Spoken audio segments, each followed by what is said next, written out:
વિદ્યાર્થી મિત્રો, આપણે લંબાઈનું માપન સમાપ્ત કર્યા બાદ હવે બીજી ભૌતિક રાશિ દળનું માપન શરૂ થાય છે. દળ એટલે શું? પદાર્થમાં રહેલા દ્રવ્યના જથ્થાને દળ કહેવામાં આવે છે. દળ એક આંતરિક ગુણધર્મ છે, એટલે બાહ્ય પરિબળોની એના પર કોઈ અસર થતી નથી. વિશ્વમાં દરેક જગ્યાએ દળનું માપન કરવા માટે એક સરખું આવે છે. હા, પદાર્થનું વજન બદલાઈ શકે છે. વજન એટલે શું? પદાર્થ પર લાગતા પૃથ્વીના ગુરુત્વાકર્ષી બળને પદાર્થનું વજન કહે છે. જો દળ એટલે માસ m, એનો એકમ કિલોગ્રામ છે.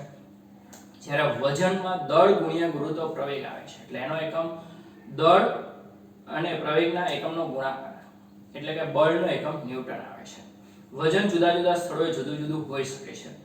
પૃથ્વી પરથી ચંદ્ર પર જશો તો વજન બદલાઈ જશે, પણ દળ એટલું ને એટલું રહેશે.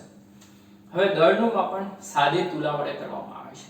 સાદી તુલામાં શું કરવામાં આવે કે સાદી તુલાની અંદર એક બાજુ પ્રમાણભૂત પદાર્થ મૂકવામાં આવે અને એક બાજુ જેનું દળ માપવું એને મૂકવામાં આવે. બંને પર લાગતા પૃથ્વીના ગુરુત્વાકર્ષી બળને સરખામણી કરવામાં આવે. એના પરથી એના દળનું માપન થતું હોય છે. એટલે દળના માપન માટે સામાન્ય રીતે સાદી તુલા વપરાય છે. જો કે અત્યારે ડિજિટલ કાંટાઓ પણ આવી ગયા છે.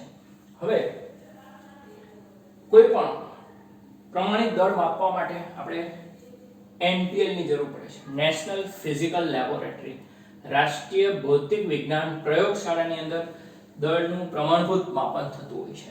કે રાષ્ટ્રીય ભૌતિક વિજ્ઞાન પ્રયોગશાળા, નેશનલ ફિઝિકલ લેબોરેટરીની અંદર આ પ્રમાણિત થતું હોય છે. અને દળનો SI એકમ કિલોગ્રામ છે. હવે અણુ કે પરમાણુના દળ માપવા હોય તો કિલોગ્રામમાં માપવા સગવડ ભરેલા નથી. એટલે એના માટે ખાસ એકમ વ્યાખ્યાયિત કરવામાં આવ્યો છે, જેનું આખું નામ છે યુનિફાઈડ એટોમિક માસ યુનિટ. યુનિફાઈડ એટોમિક માસ યુનિટ. ઘણી વખત ટૂંકમાં એને એટોમિક માસ યુનિટ AMU પણ કહેવામાં આવે છે, અને એકદમ ટૂંકમાં એને ફક્ત સ્મોલ u વડે દર્શાવવામાં આવશે.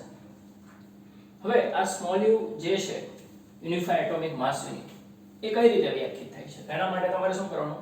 ઇલેક્ટ્રોન સહિત કાર્બનનો એક સમસ્થાનિક લઈ લેવાનો, કાર્બન 12.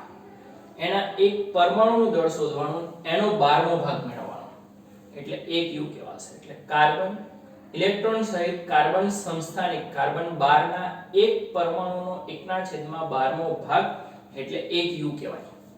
અને 1 u એટલે કેટલા કિલોગ્રામ થશે? 1.66 10⁻27 કિલોગ્રામ, અથવા તો 1.66 10⁻24 ગ્રામ થઈ જશે. જો કિલોગ્રામ ને ગ્રામમાં ફેરવાય તો 1 કિલોગ્રામ એટલે 1000 ગ્રામ થશે. એટલે 10⁻³ ને ગ્રામ થાય, +3 ને -27 એટલે -24 થઈ જશે. હવે આ જે બોક્સમાં લખેલું છે માત્ર જાણકારી માટે છે. એની વધારે સારી સમજૂતી તમને રસાયણ વિજ્ઞાન કેમિસ્ટ્રીની અંદર મળશે. એમાં તમે આગળ ભણશો એટલે મોલ આવશે. મોલ આપણે પણ આવે છે. એક મોલમાં રહેલા અણુઓ કે પરમાણુની જે સંખ્યા છે એ 6.02 × 10⁻23 લેવામાં આવે છે. કે આગળ આપણે જોયું ને, દ્રવ્યનો જથ્થો મોલ એક સંખ્યા દર્શાવે છે. એમાં કેટલી સંખ્યા આવે? કોઈ પણનો એક મોલ હોય ને એટલે સંખ્યા આટલી આવે, 6.02 × 10⁻23. અણુનો મોલ હોય તો આટલા અણુ હશે, પરમાણુનો મોલ હોય તો આટલા પરમાણુ, ઇલેક્ટ્રોન કે આયનનો મોલ હોય તો આટલા ઇલેક્ટ્રોન. એટલે 6.02 × 10⁻23 પરમાણુ ભેગા થાય ને, કાર્બનના પરમાણુ, તેનું દળ 12 ગ્રામ આવે. એટલે એક મોલનું દળ કહેવાય 12 ગ્રામ, જે કાર્બનનો અણુભાર કે પરમાણુ ભાર પણ કહેવામાં આવે છે. એટલે આટલા પરમાણુનું દળ 12 ગ્રામ થાય કાર્બન માટે. તો એક પરમાણુનું દળ કેટલું થાય? આટલા પરમાણુનું 12 ગ્રામ થાય. એક પરમાણુ કેટલું? તો 12 ના ભાગ્યા 6.02 × 10⁻23. કદાચ એક પરમાણુ દળ આવે ને એનો પાછો 1/12મો ભાગ લેવાનો. એટલે આનો 1/12મો ભાગ લો એટલે 12 તો ઉડી જ જાય. એટલે છેલ્લે આ જ આવે 23 10 માં જાય એટલે -23 થશે. 1/6.02 કરો એટલે 0.166 થશે. તો 1.66 કરો તો 10⁻24 ગ્રામ થઈ જાય. 1 u એટલે આટલા ગ્રામ થાય, આટલા કિલોગ્રામ થાય. હવે વ્યાખ્યા કાર્બનને આધારે આપેલી છે. કદાચ કાર્બનને બદલે જો નાઇટ્રોજન લીધો હોત તો શું ફરક પડે? આટલા પરમાણુનું નાઇટ્રોજનનું દળ છે 14 ગ્રામ આવત. તે એક પરમાણુનું દળ કેટલું? તો એનો 14મો ભાગ લેવો પડે. નાઇટ્રોજન હોત તો 14મો ભાગ આવે, ઓક્સિજન હોત તો 16મો ભાગ આવત. આવી જ રીતે બધા માટે વ્યાખ્યા આપી. કેટલી બધી વ્યાખ્યાઓ તૈયાર થઈ. એટલે વ્યાખ્યામાં ફક્ત કાર્બન જ લેવાનું. તો કે અંતિમ પરિણામ છેલ્લે આ જ આવે. નાઇટ્રોજન હોય તો અહીંયા 14 આવે, ત્યાં 14મો ભાગ આવે, ઉડી જાય. ઓક્સિજન હોય તો અહીંયા 16 ગ્રામ આવે તો અહીંયા 16મો ભાગ આવે એટલે એ બી ઉડી જાય, છેલ્લે આ જ આવે, છેલ્લો આપણો આ જ રહેશે. પણ બધાની અલગ અલગ વ્યાખ્યા નથી બનાવવાની, માત્ર કાર્બન પરથી બનાવવાની રહેશે. હવે ભૌતિક વિજ્ઞાનની અંદર સામાન્ય વસ્તુના દળ આપણે સાદી તુલાની મદદથી માપીએ છીએ. એસઆઈ એકમ કિલોગ્રામ છે. અણુ કે પરમાણુ કે સૂક્ષ્મ કણોના દળ માપવા હોય તો એટોમિક માસ યુનિટ છે, એની મદદથી માપીએ છીએ. પરંતુ મોટા ગ્રહો કે તારાઓના દળ માપવા હોય તો એના માટે શું કરવું? તો એના માટે કોઈ પ્રત્યક્ષ રીત નથી, સીધા સીધા માપી નહીં શકાય કે આ બાજુ દળ ને આ બાજુ કોઈ અવકાશીય પદાર્થ. That's not possible. તો એના માટે પરોક્ષ રીત આવે છે. ગણતરી કરવી પડે, એવા દળ માપી ન શકાય, ગણતરી કરીને લાવી શકાય. તેના માટે ન્યૂટનનો ગુરુત્વાકર્ષણનો નિયમ વપરાય છે. બે અવકાશી પદાર્થ વચ્ચે લાગતું ગુરુત્વાકર્ષી બળ શોધીને એના પરથી એ પદાર્થના દળનું માપન થતું હોય છે, જેનો વિગતવાર અભ્યાસ આજે ભૌતિક જ્ઞાનનો પહેલો ભાગ છે, એનું છેલ્લું ચેપ્ટર 8મું ગુરુત્વાકર્ષણ છે, એની અંદર થશે. એમાં ગુરુત્વાકર્ષણનો નિયમ પણ આવે છે કે બે પદાર્થો વચ્ચે લાગતું ગુરુત્વાકર્ષી બળ તેમના દ્રવ્યમાનના ગુણાકારના સમપ્રમાણમાં તેમની વચ્ચેના અંતરના વર્ગના વ્યસ્ત પ્રમાણમાં છે. F = G m1 m2 ના છેદમાં r². અત્યારે એની કોઈ આવશ્યકતા નથી, અત્યારે એટલું યાદ રાખો. મોટા અવકાશીય પદાર્થોના દળનું માપન કરવું હોય તો એના માટે શું વપરાશે? ન્યૂટનનો ગુરુત્વાકર્ષણનો નિયમ વપરાશે. અતિ સૂક્ષ્મ કણોના દળનું માપન કરવું હોય તો માસ સ્પેક્ટ્રોગ્રાફ નામની એક રીત વપરાય છે. એકદમ સૂક્ષ્મ કણોના દળનું માપન કરવા માટે માસ સ્પેક્ટ્રોગ્રાફ નામની એક રીત છે. એમાં એક શૂન્ય અવકાશી ચેમ્બર, એક પેટી હોય છે, એની અંદર સમાન વિદ્યુત ક્ષેત્ર કે ચુંબકીય ક્ષેત્ર ઉત્પન્ન કરવામાં આવે છે. એમાં કણને ગતિ કરવામાં, એટલે કણ વર્તુળમય ગતિ કરશે. એ વર્તુળમય ગતિપથની ત્રિજ્યા છે એના દળના સમપ્રમાણમાં છે. દાખલા તરીકે 1 માઇક્રોગ્રામ દળ હોય તો 1 સેન્ટીમીટરની ત્રિજ્યા બનતી હોય તો 5 સેન્ટીમીટરની ત્રિજ્યા બને તો દળ 5 માઇક્રોગ્રામ હોવું જોઈએ. એવી રીતે એનો પણ વિગતવાર અભ્યાસ કરવાની જરૂર નથી, ખાલી નામ યાદ રાખવાનું કે સૂક્ષ્મ અતિ સૂક્ષ્મ કણોના દળ માપવા માટે જે રીત વપરાય છે માસ સ્પેક્ટ્રોગ્રાફ છે. એમાં એક શૂન્ય અવકાશી ચેમ્બરમાં સમાન વિદ્યુત ક્ષેત્ર લગાડો અથવા ચુંબકીય ક્ષેત્ર લગાડો, એમાં કણને ગતિ કરાવવામાં આવે તો વર્તુળમય ગતિ કરશે ને એની ત્રિજ્યા પરથી એના દળનો અંદાજ કાઢવામાં આવશે. તો સામાન્ય વસ્તુના દળ સાદી તુલાથી, ડિજિટલ કાંટાથી, અવકાશીય પદાર્થોના દળ ન્યૂટનના ગુરુત્વાકર્ષણના નિયમથી, સૂક્ષ્મ અતિ સૂક્ષ્મ કણોના દળ માસ સ્પેક્ટ્રોગ્રાફની રીતથી. હવે એના માટે એકમો પણ જોઈએ ને. ભૌતિક વિજ્ઞાનમાં નાનામાં નાનું દળ, સૂક્ષ્મમાં સૂક્ષ્મ દળ ઇલેક્ટ્રોનનું દળ છે, 10⁻³ કિલોગ્રામ. હકીકતમાં ઇલેક્ટ્રોનનું દળ 9.11 × 10⁻31 આવે, પણ 9.11 ને આશરે 10 માની લો તો 1 ઘાત ને -31 ઘાત એટલે -30 ઘાત જ આવે. અવલોકિત વિશ્વનું દળ 10⁻55 કિલોગ્રામ આવે છે. તો ગુણોત્તર કેટલો થશે? 55 કિલોગ્રામ ભાગ્યા -30 કિલોગ્રામ. કિલોગ્રામ ઉડી જશે, -30 અંશમાં જે +30 થાય તો કેટલા ઘાત થઈ જશે? 85 ઘાત થશે. જો ઇલેક્ટ્રોનને બદલે પ્રોટોનના દળને ધ્યાનમાં લેવામાં આવે તો -27 કિલોગ્રામ આવે. તો અહીંયા 55 ભાગ્યા -27 અંશમાં જે તો પ્લસ થાય તો 82 ઘાત થાય. 82 ઘાત એટલે 10⁻41 ઘાતનો વર્ગ કહેવાય, ઘાતમાં ગુણાકાર થાય.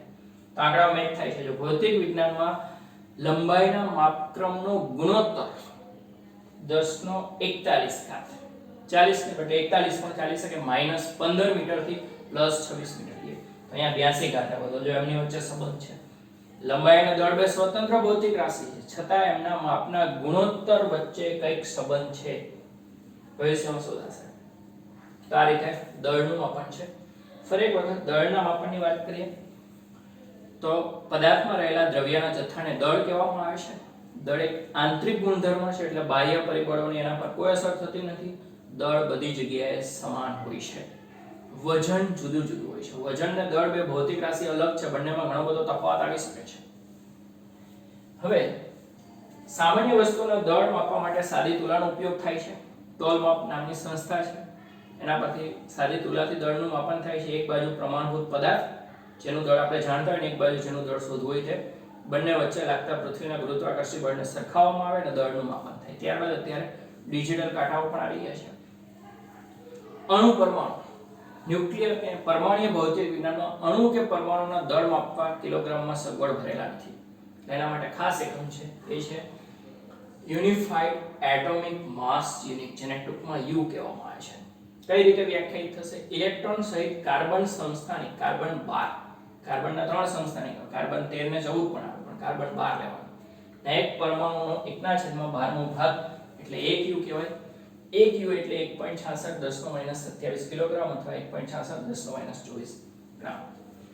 જો આટલા પરમાણુ ભેગા થાય એટલે 1 મોલ કહેવાય ને 1 મોલનું દળ કાર્બન માટે 12 ગ્રામ આવે છે. તો એક પરમાણુ દળ આટલા પરમાણુ દળ 12 ગ્રામ છે. એક પરમાણુ કેટલું 12 એનો 12 માં ભાગ એટલે 12 ઉડી ગયા. સાદું ભેગું તો આટલા ગ્રામ આવશે. હવે ભૌતિક વિજ્ઞાનની અંદર સૌથી નાનું દળ ઇલેક્ટ્રોનનું છે 10 - 30 કિલોગ્રામ. મોટું દળ અવલોકિત વિશ્વનું દળ 10 - 55 કિલોગ્રામ છે. તો આ વિસ્તાર કહેવાય આટલાથી આટલા ના ગુણોત્તર કહેવાય 85. તો ઇલેક્ટ્રોનને બદલે જો આપણે પ્રોટોન લેવા જઈએ તો -27 આવે તો ગુણોત્તર 10 - 82 આવે. જે લંબાઈના માપક્રમનો ગુણોત્તર 10 - 41 છે ને એનો વર્ગ જ છે. એની વચ્ચે એક સંબંધ છે. હમણાં આપણે સમય માપનની વાત કરવાના. સમય માપનનો ગુણોત્તર પણ 10 - 41 જ આવે છે એટલે એનો વર્ગ થશે. એટલે લંબાઈ અને સમયના માપનનો ગુણોત્તર 10 - 41 આવે અને દળના માપનનો ગુણોત્તર 10 - 82 આવે એના કરતા. હવે સમયનું માપન જોઈએ તો સામાન્ય રીતે સમયનું માપન આપણે સાદી ઘડિયાળથી કરતા હોય છે. દિવાલ ઘડિયાળ કે સાદી ઘડિયાળથી જે સૂક્ષ્મ સમયમાં સેકન્ડ સુધી માપી શકે છે. પ્રયોગશાળાની અંદર ને મોબાઈલની અંદર જે સ્ટોપવોચ આવે છે કદાચ 0.01 સેકન્ડ સુધી પણ માપી શકે છે. એટલે કે મિલી સેકન્ડથી થોડું વધારે. પરંતુ અહીંયા આપણે અતિ સૂક્ષ્મ સમયના માપનની વાત કરવાની છે. સમયના પરમાણ્વીય માપનની વાત કરવાની. સમયનું પરમાણ્વીય માપન એટલે એટોમિક સ્ટાન્ડર્ડ કહેવાય. પરમાણુ એટલે એટમ, પ્રમાણિક સ્ટાન્ડર્ડ. એના માટે સીઝિયમ પરમાણુમાં થતા આવત દોલનોને ધ્યાનમાં લેવામાં આવે. સીઝિયમ પરમાણુ છે ને એકદમ ઝડપી દોલન થાય છે. એના ઘણા બધા દોલનો ભેગા થાય ત્યારે 1 સેકન્ડ બનતી હોય છે. એના પરથી સમયને ધ્યાનમાં લેવામાં આવશે. સીઝિયમ ઘડિયાળ જેને સીઝિયમ ઘડિયાળ અથવા એટોમિક ક્લોક પણ કહેવામાં આવે છે. એ કઈ રીતે થાય હવે ખાસ જુઓ. સીઝિયમ 133 પરમાણુની સંક્રાંતિને અનુલક્ષીને ઉત્સર્જિત વિકિરણના જો સીઝિયમ 133 ના પરમાણુ છે ને દોલનો કરે છે. દોલનો કરે ને એટલે એમાંથી વિકિરણ ઉત્સર્જિત થાય છે. તો એના કેટલા દોલનો એ જો 9 192 631 770 દોલનો થાય ને ત્યારે 1 સેકન્ડ થાય આપણી. આટલા બધા દોલનો થાય ત્યારે 1 સેકન્ડ થાય. તો એક દોલનનો સમય કેટલો હશે? સેકન્ડનો ખૂબ સૂક્ષ્મ ભાગ હશે. બરાબર, જેની હમણાં આપણે વાત કરીશું. તો સીઝિયમ 133 પરમાણુની સંક્રાંતિને અનુલક્ષીને ઉત્સર્જિત વિકિરણના 9 192 631 770 દોલનો નો સમયગાળો એટલે 1 સેકન્ડ કહેવાય છે. સામાન્ય રીતે કાંડા ઘડિયાળમાં કોણ દોલનો કરે છે? કાંડા ઘડિયાળમાં સંતુલન ચક્રના દોલનો થતા હોય છે. એના પરથી સમયનું માપન થતું હોય છે. ક્વાર્ટઝ જે દિવાલ ઘડિયાળ છે એમાં ક્વાર્ટઝ ક્રિસ્ટલના દોલનો થતા હોય છે. સમયનું નિયમન કરે છે. એટલે કાંડા ઘડિયાળમાં સંતુલન ચક્ર, દિવાલ ઘડિયાળમાં ક્વાર્ટઝ ક્રિસ્ટલના દોલનો સમયનું નિયમન કરતા હોય છે. પણ એમાં સૂક્ષ્મ સમય 1 સેકન્ડ જ હોય. જ્યારે સેકન્ડનો ઘણો સૂક્ષ્મ ભાગ આવશે. આ બધું નક્કી કરવા માટે પણ અહીંયા પણ NPL જ આવે છે કે સમયને લગતી કોઈ પણ સમસ્યા હોય કે કોઈ ત્રુટિ હોય એનું નિવારણ કરવા માટે 4 સીઝિયમ ક્લોક છે દિલ્હી ખાતે મૂકેલી છે. શેમાં? NPL માં, નેશનલ ફિઝિકલ લેબોરેટરી, રાષ્ટ્રીય ભૌતિક વિજ્ઞાન પ્રયોગશાળાની અંદર સમયના માપન માટે 4 સીઝિયમ ઘડિયાળ મૂકેલી છે. એમાં સેજ પણ ત્રુટિ આવતી નથી અથવા એની ચોકસાઈ ખૂબ વધારે છે. જે IST નક્કી કરે છે. IST એટલે ઇન્ડિયન સ્ટાન્ડર્ડ ટાઈમ, પ્રમાણભૂત ભારતીય સમય જે છે એ બતાવે છે. એ 4 ઘડિયાળ એટલે છેલ્લે કંઈ પણ પ્રોબ્લેમ કે સમસ્યા સર્જાય તો એના સમયને માન્ય ગણવામાં આવશે. એની ચોકસાઈ કેટલી છે? 10^13 ભાગમાં 1 ભાગની છે. એટલે કે 1 × 10^-13 એટલે કે 0.00012 પછી કંઈક આંકડો આવે. એટલો સૂક્ષ્મ સમય એની મદદથી માપી શકાય છે. અને વર્ષમાં અમુક માઇક્રોસેકન્ડ જેટલો પણ એમાં 4 ઘડિયાળ છે. 4000 ના સમયમાં વર્ષમાં માઇક્રોસેકન્ડ જેટલો બી ફરક નથી પડતો. એ ખાસ મહત્વનું છે. એ બધી ગણતરી આવશે સ્વાધ્યાયના દાખલાની અંદર, એટલે અત્યારે આપણે નથી કરતા. કે 1 વર્ષ છે, 1 વર્ષની તમે સેકન્ડ ગણો ને 365 × 24 × 3600 કરીને તો 3.155 × 10^7 સેકન્ડ આવે વર્ષની સેકન્ડ. અને 1 વર્ષમાં 1 માઇક્રોસેકન્ડ જેટલો પણ ફરક નથી પડતો. માઇક્રોસેકન્ડમાં -6 ઘાત આવે અને આમાં +7 ઘાત આવે. તમે ગુણોત્તર લેશો એટલે 13 ઘાત આવી જશે. દાખલા તરીકે તમારા ઘરની અંદર જ 2 ઘડિયાળ હોય. 2 ઘડિયાળનો સમય એક્ઝેક્ટલી મેળવી દો, સેકન્ડ સહિત મેળવી દો. અને 4-5 દિવસ પછી એના સમયમાં જુઓ થોડો ફરક પડી ગયો છે. તો અમુક દિવસોમાં સેકન્ડોનો ફરક પડી જાય, જ્યારે આ ઘડિયાળ જુઓ વર્ષોમાં પણ માઇક્રો સેકન્ડ, સેકન્ડના 10 લાખનો ભાગ જેટલો પણ ફરક નથી પડતો, એટલી સચોટ છે આ ઘડિયાળ. એટલે IST માં વપરાય છે, ઇન્ડિયન સ્ટાન્ડર્ડ ટાઈમ. હવે એમાં શું હોય છે, તો એમાં આ રીતે જે સીઝિયમ પરમાણુના દોલનો થાય છે, 91, 92, 631, 770 દોલનોનો સમય 1 સેકન્ડ છે. એટલે દોલનમાં સેજ પણ ફરક નથી પડતો, સચોટ આંકડાઓ છે જોઈ શકાય છે. જો કે આના પરથી જ લંબાઈનો એકમ પણ વ્યાખ્યાયિત કરવામાં આવે છે. આપણે જાણીએ છીએ પ્રકાશની ઝડપ ખૂબ વધારે છે, તો 1 સેકન્ડ જેટલો સમય આપીએ પ્રકાશને, કેટલું અંતર આપીએ? 3 લાખ કિલોમીટર. 3 ગુણ્યા 10 નો 8. તો આપણે પ્રકાશને 1 સેકન્ડ નથી આપવાની, સેકન્ડનો ભાગ આપવાનો. કેટલા? 1 ના છેદમાં 299, 792, 458 સેકન્ડમાં પ્રકાશ જે અંતર કાપે ને 1 મીટર કહેવાય છે. કે 1 ના છેદમાં 299, 792, 458 સેકન્ડમાં પ્રકાશે કાપેલું અંતર એટલે 1 મીટર છે. પ્રકાશને આપણે 1 સેકન્ડ આપી દઈએ તો લાખો કિલોમીટર અંતર કાપી જાય, પણ આપણે સેકન્ડનો પણ અમુક કરોડમો ભાગ આપીએ તો પ્રકાશ 1 મીટર જ અંતર કાપી શકે. એટલે લંબાઈનો એકમ મીટર છે ને, એ પણ આના પરથી જ વ્યાખ્યાયિત થાય છે. ભૌતિક વિજ્ઞાનમાં સમયનો જે સૂક્ષ્મ ગાળો છે એમાં 10⁻17 સેકન્ડ આવે છે સૂક્ષ્મ સમય. મોટો સમય આવે છે એમાં 10⁻24 સેકન્ડ આવે છે. એનો તમે ગુણોત્તર લો, 10⁻24 સેકન્ડ ભાગ્યા 10⁻17 સેકન્ડ. સેકન્ડ ઉડીએ -17 + એટલે 41 થઈ જાય. તો સમયના માપનનો વિસ્તાર 10⁻17 સેકન્ડ થી 10⁻+24 સેકન્ડ.